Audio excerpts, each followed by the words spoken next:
आणि आता पाहणार आहोत पुण्यामध्ये नेमकं काय घडतंय आपलं पुणेमध्ये. खंडणी हत्या प्रकरणामधील राष्ट्रवादीचा उमेदवार प्रचारासाठी जेलबाहेर येताच त्याच्या समर्थकांनी फटाके फोडत जल्लोष साजरा केला. मृत्यूला कारणीभूत ठरणं त्याचबरोबर खंडणीचे गंभीर गुन्हे दाखल असलेले फारुख इनामदार यांना कोर्टानं प्रचारासाठी 2 दिवसांचा तात्पुरता जामीन मंजूर केला. प्रभाग क्रमांक 41 मधून राष्ट्रवादी पक्षानं फारुख इनामदार निवडणुकीच्या रिंगणामध्ये उतरवलेला आहे. येरवडा तुरुंगामध्ये 2 कैद्यांमध्ये हाणामारी झाली आहे. यामध्ये एक कैदी गंभीर जखमी झालाय.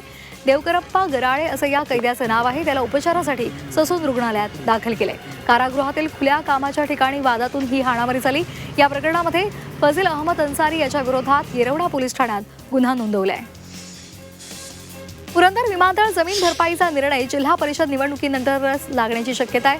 पुरंदर इथल्या छत्रपती संभाजीराजे आंतरराष्ट्रीय विमानतळ प्रकल्पाला गती देण्याचे संकेत असले तरी प्रत्यक्ष भरपाईचा निर्णय जिल्हा परिषद निवडणुकीनंतरच होण्याची शक्यता आहे. सुमारे 3000 एकर भूसंपादनासाठी सुमारे 6000 कोटी रुपयांची गरज असल्याचं कळतंय. ही रक्कम हडकोकडून कर्जाद्वारे उभारण्याचा प्रस्ताव आहे. पुणे महापालिका निवडणुकीसाठी प्रशासनाची तयारी अंतिम टप्प्यामध्ये आली आहे. येत्या 15 जानेवारीला मतदान होणार आहे. पुणे शहरामध्ये 4011 मतदान केंद्र आहेत, तर त्यापैकी 906 केंद्र संवेदनशील घोषित करण्यात आली आहे. मतदानासाठी 14500 ईव्हीएम वापरण्यात येणार आहे. गैरप्रकार रोखण्यासाठी 172 पथकं तैनात आहेत.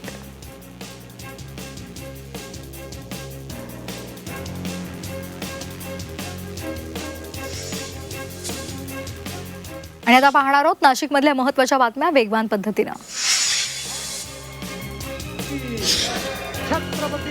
नाशिक महापालिका निवडणुकीमध्ये स्वबळावर लढणाऱ्या भाजप उमेदवारांच्या प्रचारासाठी मुख्यमंत्री देवेंद्र फडणवीस येणार आहेत. नाशिकच्या पंचवटी परिसरामध्ये भाजपची विजयी संकल्प सभा पार पडेल. नाशिककरांसाठी कोणती नवी घोषणा केली जाणार आहे याकडे सर्वांचंच लक्ष लागलंय. नाशिक महापालिका निवडणुकीमध्ये काँग्रेसनं आपले 23 उमेदवार रिंगणामध्ये उतरवलेत.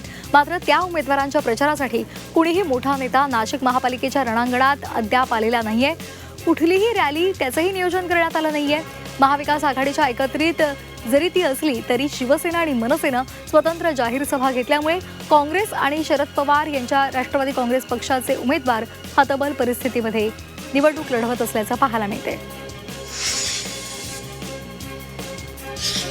सिन्नरमध्ये कर्णकर्कश आवाज असलेल्या बुलेट रेसर बाईक याचा फटाका सायलेन्सर असणाऱ्या दुचाकींवर कारवाई केली जाते.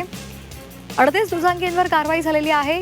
मॉडिफाय केलेले बुलेट सायलेन्सर रोड रोलर खाली तोडून ते नष्ट केले जाते. त्यांच्याकडून 35,000चा दंड वसूल केला जातोय. येवला शहरातील रेल्वे स्टेशनवर अनेक सुविधांचा अभाव आहे. अनेक दिवसांपासून बंद असलेली रिझर्वेशन खिडकी सुरू करावी. गोवा एक्सप्रेस पुणे अमरावती पुणे त्याचबरोबर इतर पॅसेंजर गाड्या सुरू करण्याची मागणी प्रवासी संघटनेनं केलेली आहे.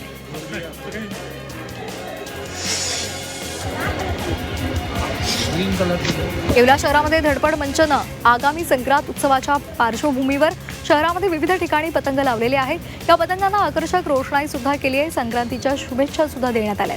व्यंगचित्रकार प्रभाकर झळके यांच्या संकल्पनेतून हे पतंग लावलेले आहेत.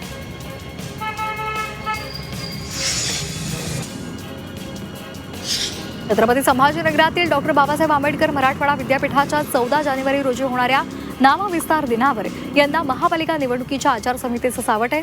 या पार्श्वभूमीवर प्रशासनानं घेतलेल्या सर्वपक्षीय बैठकीत पारंपरिक कार्यक्रमांसह परवानगी देण्याचा निर्णय घेण्यात आलेला आहे. राजकीय शक्ती प्रदर्शनावर पूर्णपणे बंदी असेल.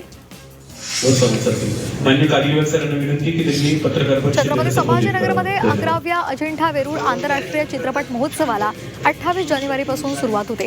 5 दिवस चालणाऱ्या या महोत्सवात 70 आंतरराष्ट्रीय राष्ट्रीय आणि मराठी चित्रपट पाहण्याची संधी रसिकांना मिळणार आहे. 28 जानेवारीला सायंकाळी 6 वाजता रुक्मिणी सभागृहामध्ये उद्घाटन सोहळा पार पडणार आहे.